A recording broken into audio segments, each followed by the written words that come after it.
I'm the Ice Taxi driver, and I'm here with David Graeber. Yeah, here. David Graeber. Hello. You know why I've come to talk to you, don't you? I think I do.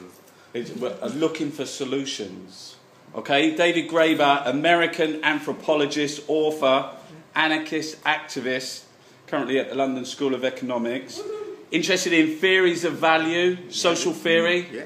You was associate professor at Yale. I was, but they didn't take too kindly to my politics. A reader, social anthropology at Goldsmiths. What was that? Your dad fought in the Spanish Civil War. Yeah, he drove an ambulance in the international. You've been an anarchist since he was 16.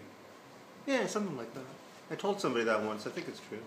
I see Penny Rambo the other day. He said, anarchism equals love. Right, best anthropological theorist of his generation anywhere in the world. Said Morris Bloch. Yeah, he appreciates me. That's fantastic. Okay, so you're also one of the founders of Occupy. Yeah, well, me and about 80 other people, I'd say, were the kind of people who originally started it up. Okay, and you're going over to Parliament to be in the People's Parliament? What kind of shit is that? Yeah, I don't really know. I got John McDonald contacted me on Twitter, and I mean, my impression is that he basically wants to annoy his fellow MPs for bringing real people into the middle of Parliament to talk about real issues, kind of to embarrass people. That's fantastic.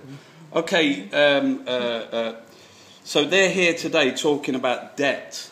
Or that lady I was just talking to her about debt. They set up this space, we're talking about debt. We got the city of London, the city of corruption.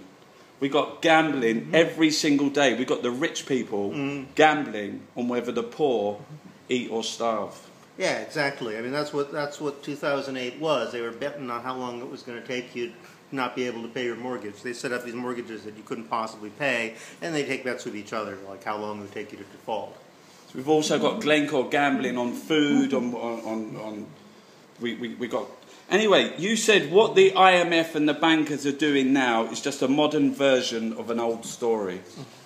Yeah, pretty much. I mean, the thing about debt, there's a reason why our economy is based on debt now, because people really believe that there's a morality here, that, you know, if you don't pay your debts, you're a deadbeat, you're a bad person. And the people running the system know that. I mean, mafiosi know that too, and that's basically what we're dealing with here.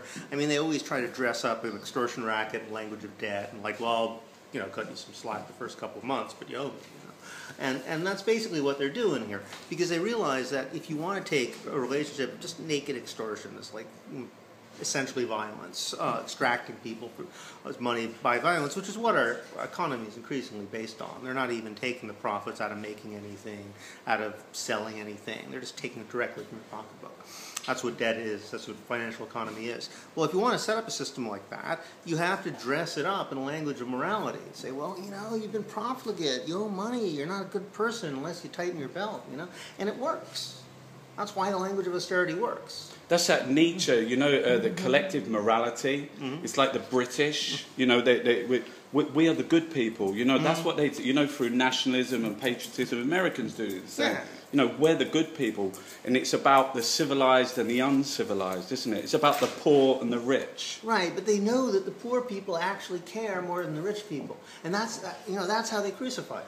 They know that, you know, if you're a working class person, like, you know, you come from a community people take care of each other. I come from a working class background. You know, that's what we would say. It's like, you know, where people actually care about each other. The rich people, I mean, they can barely bring themselves to care about their own kids. You know, I can't really blame them when you see their kids. But, I mean, you know, they can care just enough to pass on their class privilege. You know, they'll pull together when they have to.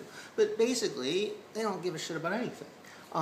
We're people who actually care. They care about their money. Yeah, they care about their money. Because what you just said, you said that that you must pay your debts. You know, that there's no forgiveness unless in debt. You're rich. Unless you're rich. Exactly, yeah. And that's one reason I want to write this book, because that's been true for 5,000 years. I mean, rich people they're always willing to cut slack to other rich people, if it's American Insurance Group or Bank of America or any of these huge institutions. Yeah, sure, they can make a few $1 trillion disappear if they have to. But, you know, if you're struggling to get by and you owe money, it's like, no, it's a moral obligation. What are you talking about?